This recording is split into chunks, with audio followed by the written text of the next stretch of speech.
I think I have the plunge cuts all ground in.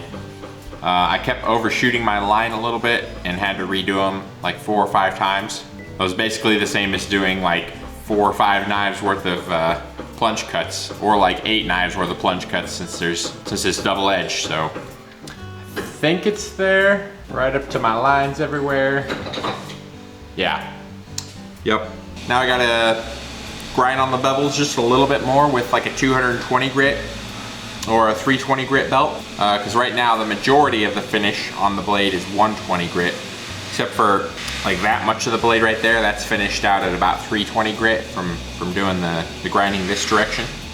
I still got some big scratches going this way, so I'm gonna get those cleaned up, get this center line crisp and shiny and sharp, and start hand sanding. I think I might go ahead and grind the top of this ricasso down a little bit. It needs ground down about 30 thousandths of an inch or so.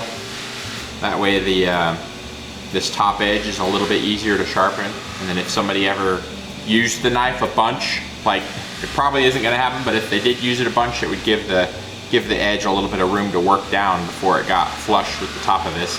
So I'm gonna recess that down just a little bit. Probably do that before hand sanding as well. And yeah, keep grinding and sanding and grinding and sanding and sanding and grinding.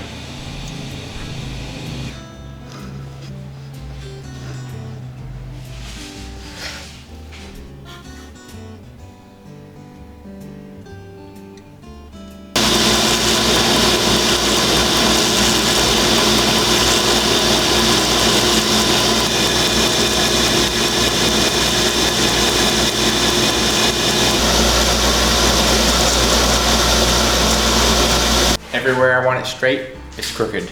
Everywhere I want it crooked, it's straight. Everywhere I want it thick, it's thin. Everywhere I want it thin, it's thick.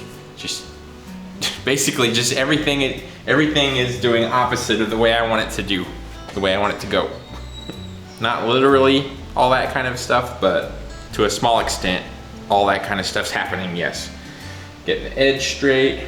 I don't think there's anything that's straight that I want to be warped or curved. Not having that problem. I gotta remember, this isn't just a little pocket knife or something, or a little hunter. It is still a massive, massive Bowie, so it's gonna be a lot of work to get the edge straight on it compared to doing something small. Yeah, it looks straight. That looks straight. I'm gonna take a little bit more off the top of this now, and maybe we'll be able to actually make some progress.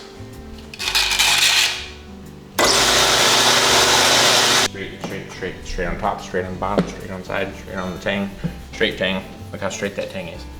Okay, I got this top ground down for the 4th time, I think now. Got the edges all touched up, looking straight. I'd like to put that back on the linear grinding jig and clean that up, but probably not going to, because I want to keep it straight, and I might just go ahead and hand sand that. Definitely need to do some more grinding on the blade though, with some finer belts. I think we can surface grind next, actually. 265 thousandths, so we have 15 thousandths to play with, because I wanted it to be a good 1/4 inch. Sit here and turn this off when you come back.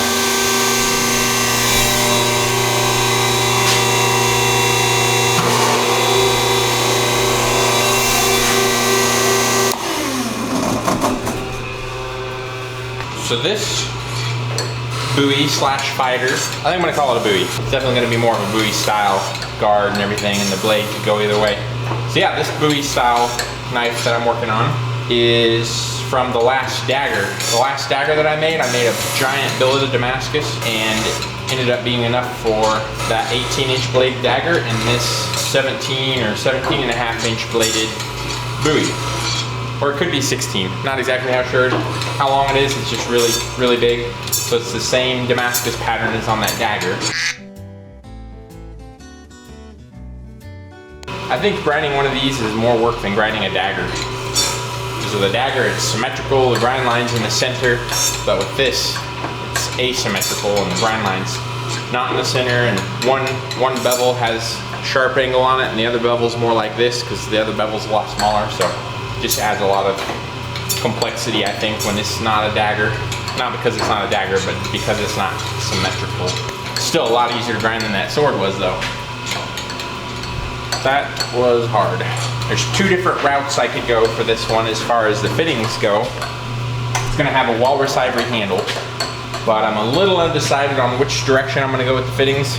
I might go blued, so they'd be gun blued with the mirrored black finish that I do, and gold inlay, or have a special something that I've been wanting to try that I might do on this one, where I do stainless steel fittings and do a black wire inlay. So it'd be wires with black mirrored finish in the stainless. I think it would really pop and look nice.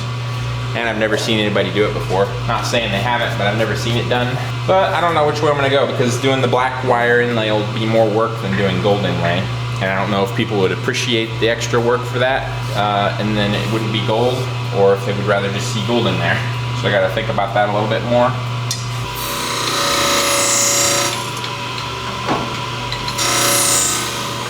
I wanted to get this cleaned up first because I'm getting ready to do a tiny bit more grinding on the blade with some 320 or 220 grit sanding belts.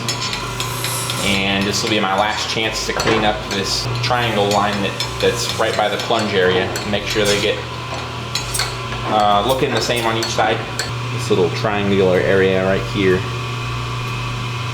Want those to look pretty close to being identical on both sides.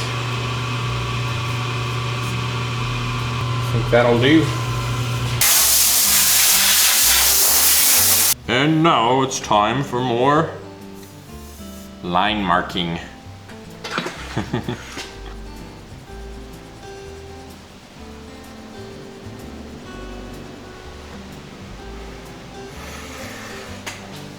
Let's see where that's at. I'll probably have to adjust my line a little bit. It's looking pretty good actually.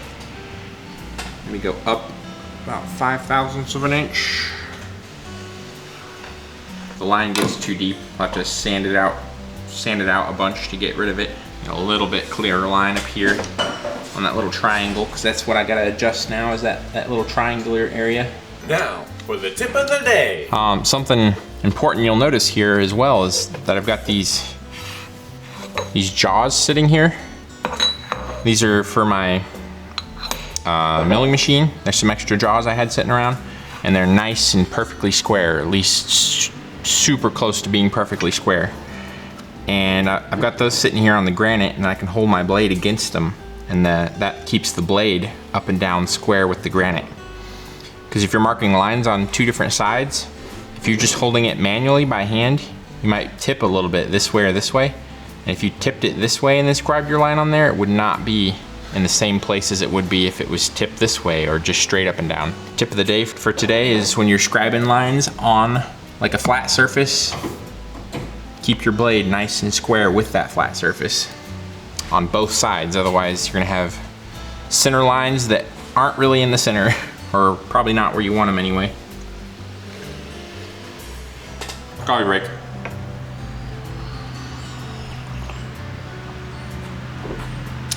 Refreshing.